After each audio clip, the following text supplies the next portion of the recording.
Hello, everybody. Welcome and thank you so much for joining us today for our info session to learn more about the opportunity to become a founding member of a regional branch of Colorado's first home care cooperative, Colorado's first worker-owned home care agency.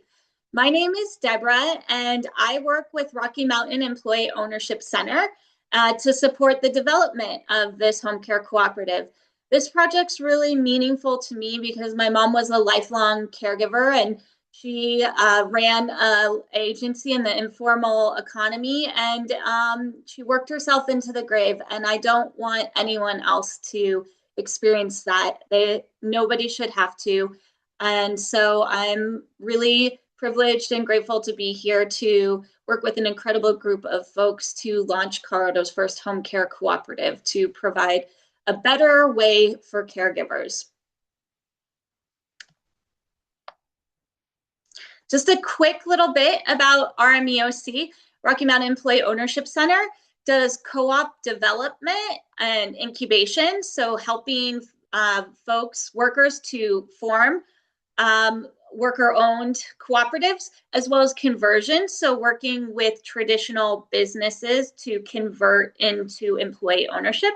And RMEOC also does a lot of research to support employee ownership spreading throughout the United States and Colorado, as well as technical assistance support for existing cooperatives and education about cooperatives and employee ownership in general. So today we're here to talk about home care cooperative. And many people are familiar with cooperatives.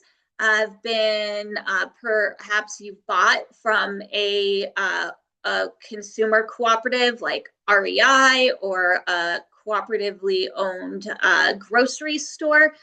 And there's different types of employee ownership. But again, today we're going to focus on worker-owned cooperative, specifically home care worker-owned cooperative, where the caregivers actually are the ones who own the home care agency.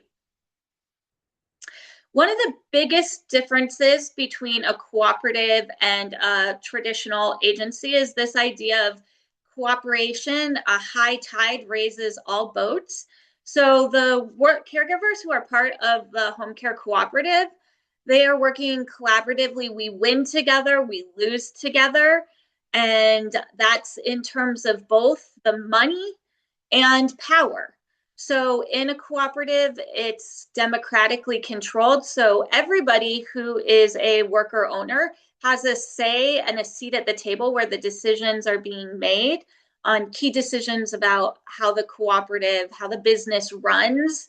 And so those are kind of the two key ways that differentiate a traditional business from a cooperative, is that money and power flows more equitably to everybody. And that's versus a traditional business where money and power is really concentrated at the top, where there's perhaps an owner or owners, and then you've got perhaps managers, and then you've got frontline workers at the bottom of this pyramid. Again, in a worker-owned cooperative, it's a much more circular form because the accountability flows not from top down, but across. So you have an administrator that oversees the day-to-day operations of the home care cooperative, but they are overseen by a board, and that board consists of the members, the caregivers, who are part of that board. And similarly, the full membership has oversight over the board, and the board has oversight over the administrator. So again, it's a very circular flow of both money and decision-making power. So one of the things that makes cooperatives very different than a traditional business are these 7 principles, the 7 principles of the cooperative. And so I'm going to talk a little bit through each one in the context of the home care cooperative that we're building. So one is open membership, this idea that anybody who's a caregiver should have the opportunity to be part of the cooperative. And that's really important, that we are not discriminating. We want it to be an opportunity where people can come from any background. And as long as you've got that natural love and that gift for caregiving, this home care cooperative is a place for you. Equitable economic participation. Again, in a traditional businesses, especially in startups, you might be familiar where people who have a lot of money have more ownership. In a cooperative, everybody who's a worker owner pays the same amount and they get one vote. So it's a much more equitable economic participation that we've designed really to be accessible to everybody. So the membership level can be paid over time in increments that are determined by the caregivers. But again, everybody has skin in the game and everybody has equal ownership of the cooperative. Democratic control, we talked about already, but again, that idea that the frontline workers, our caregivers, are the people who are making the decisions on how the business runs, those key decisions. That doesn't mean that everybody makes every decision. We still delegate decisions. We still have an administrator who makes the day-to-day operational decisions, but rather on those key decisions, everybody has a seat at the table and everybody has the opportunity to serve on the board, to be making the decisions at that level as well.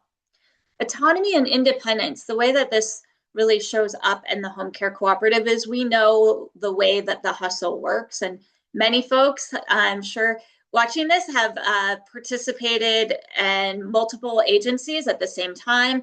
Maybe you have another gig in an entirely different sector or occupation, or maybe you also have some clients that you do on your own.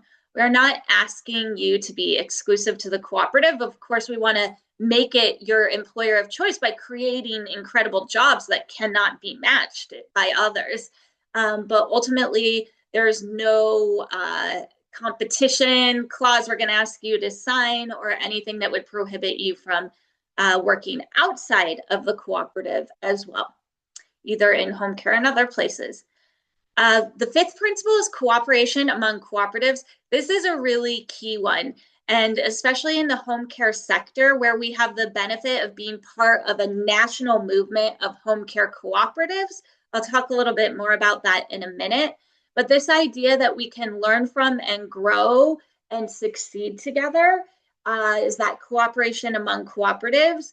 And we are really fortunate to be part of a national movement of home care cooperatives across the country where we are able to learn and grow from cooperatives, some that have been operating for over 40 years with over thousands of employees at this point. And then education and training. That's another core principle of cooperatives. And it's this idea that for people to stay with the company, you have to continue to provide opportunities for them to grow their skill set and their knowledge and to be able to really stay with the cooperative by developing and growing. And so we really are being intentional from the beginning about creating opportunities for folks to enter wherever you are and to have that opportunity to level up if you would like to with the support of the cooperative. So if you're a personal care professional, next perhaps seeking your CNA or an LPN or an RN. Additionally, we want to focus on training that creates a lot of opportunities for people to develop expertise in a particular area of care. And all of that is really driven by our members. Our members are going to help us understand where training is going to be most useful and how it'll be most helpful. And then lastly, and of arguably greatest importance, that concern for community. So the Colorado Care Cooperative is a public benefit corporation. So we've incorporated as a public benefit. So that concern for community is built into the DNA, not only as a cooperative, but as a business entity. And what that looks like in the home care sector, especially, is we all know how many people fall through the cracks of they're not eligible for Medicaid or Medicare, but they can't afford private pay, or they have benefits, but it's just not sufficient enough to meet their needs.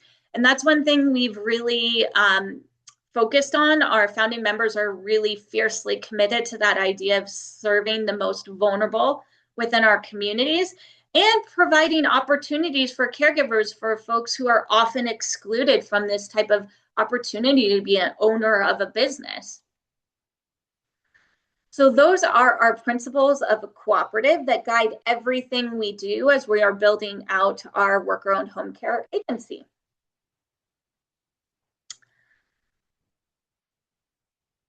Next, just a quick little orientation on some key facts of interest. So you'll see this is a map of a graph of home care, not home care, sorry, cooperatives that have started in the United States. And you see this sharp increase in times of economic turmoil and social turmoil.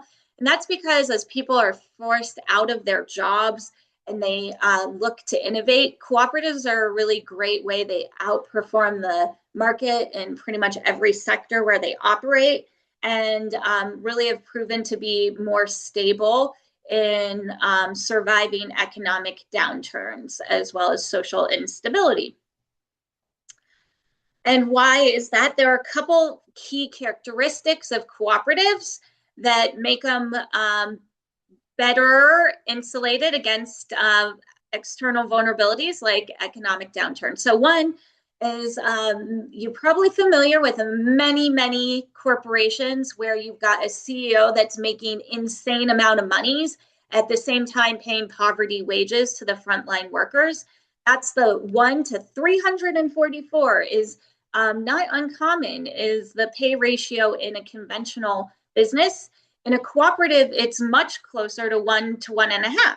So again, that highest paid employee in a cooperative is making slightly more than the frontline worker, the lowest paid, but nothing like you see. So you don't see that type of income inequities being exacerbated in cooperatives like you do in traditional business sector. And why are home care cooperatives particularly a great solution to meet the times, the demand of the times? As we all know, the silver tsunami is here and it's not going anywhere. First of all, the landscape, right? There's already over 7,000 home care facilities, so very fragmented across the state. Every agency that has its own license has to basically put in place for itself all of the policies. The market is huge, as you all know. The 2.4 billion is the revenue estimates for the home care sector. And in Colorado, we've got 14.8% of all the Colorado population is 65 and older. So as you know, in Colorado, likely know that we are aging as a state. And 80% of those older Coloradans have at least one chronic disease. So a real need for home care services if their desire is to age in place, which most people do prefer to stay in home as they age. Now, the problem is wages are not keeping up with the demand, not even in the slightest, even in the Denver metro area. We're looking at $18.40, which is not enough to get by, I think, anywhere in the state. And that's why 49% of home care workers are working full time, even more, and still being forced to rely on some sort of public assistance. That is wrong. That's unacceptable. And that's a trend that we are seeking to reverse through giving ownership and higher wages to home care workers who are part of our cooperative. As I mentioned, we're part of a movement. So there are 28 home care cooperatives across the country, most recently in Nebraska and Tennessee. And our first home care cooperative was in New York over 40 years ago and now has thousands of caregivers.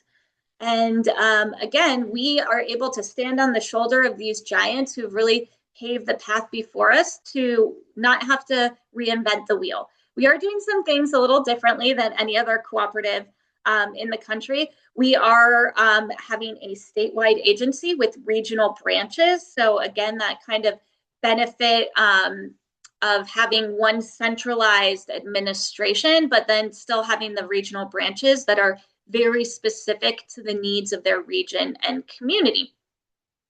We will also be the first cooperative to launch as a unionized cooperative. And why in general have cooperatives outperformed other agencies? Well, wages. At the end of the day, no matter where we are in the country, in rural and urban and urban and rural areas alike. Cooperatives have been able to deliver over $2 an hour average wages higher than non-cooperative home care agencies. And turnover, it also shows up in turnover. I'm sure you all are very familiar with the churn and burn when people are not being treated well or the work is not being compensated fairly. It is very easy to walk away. And even when you are being treated fairly and you are being compensated well, caregiving is just really hard work. And it makes sense that people leave. However, when you do pay people better and when you do treat people better, it's no surprise that they stick around for longer. And so in the traditional home care sector, where you see turnover at a level of even 80%, in the home care cooperative, it's about half of that, ranging more in the 30 to 40% range. Similarly, with client tenure, when caregivers have better benefits and are taken care of, then they provide better care. When people are, that's just kind of intuitive too, right? You can do a better job when your basic needs are being met. And so in home care cooperatives, you see clients sticking around for almost twice as long compared to traditional home care agencies. So that's a little bit about why we are working to build a home care cooperative here in Colorado. And now I just want to take a minute to talk about what the process looks like. So we started with what we call the exploration and feasibility study. So Rocky Mountain Employee Ownership Center talked to home care workers across the country and throughout Colorado to get a better understanding of the landscape, the barriers here specifically in Colorado, and really developing a feasibility study that would enable us to launch a successful home care cooperative. And then we did our first round of recruitment for founding members. And I'm really proud to say we had 13 founding members from across the state, a strong cohort on the Front Range, as well as folks in Trinidad and Pueblo and Aspen and Grand Junction and Colorado Springs. So we have a really strong team that we are looking now to build out by bringing on a next cohort of founding members who will be really responsible for building out the regional branches. And so while there's a really strong foundation that has been laid, that phase 3 co-op education, especially for our founding members, it looked a lot like building the plane while we were flying it. So a lot of education, well doing by doing. And, you know, as we talked about, that education piece is a really key part of a cooperative model. And that is in perpetuity. So while the founding members did a tremendous amount to build the foundation of the business, this next group of founding members are going to be doing a lot of that innovating and creating and learning and training together for their regional branches. We are now legally established as of January. We incorporated again as a public benefit corporation, and we're now in the process of submitting our application to CDPHE to become a Class A medical agency, which enables us to serve clients with a broader spectrum of services and for longer, and also bring more people into the co-op with that Class A medical license. And so our goal is to get that submitted by the end of this month and then hopefully get our license approved by June so we can begin serving clients in June and July with strong cohorts across Colorado that are ready to serve clients with very community-specific services that are designed by and created by our caregivers. So what does this look like, the timeline? So this application window we opened, started February 1st. We're going to be doing info sessions weekly and inviting people to apply through March 19th. And then that's when the application window will close on March 19th. And then we'll do interviews for the following week, really through the rest of the month with folks who are interested in becoming founding members of a regional branch.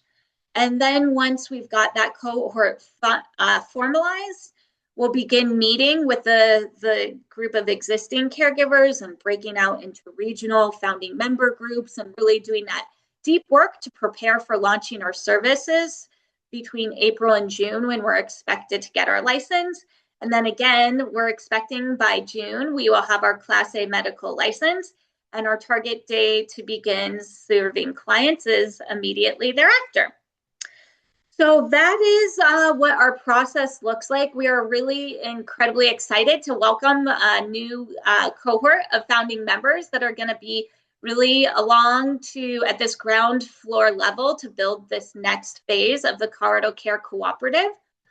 And we hope you will consider not only applying, but sharing this information with other caregivers. You know, these are the people you're going to be working in the trenches with. So if you know other caregivers who share your passion for caregiving and really providing high quality services and being rewarded accordingly for that time and expertise and effort, then we hope you'll consider applying to join as a founding member of a regional branch of the Colorado Care Cooperative and inviting others to do the same by March 19th.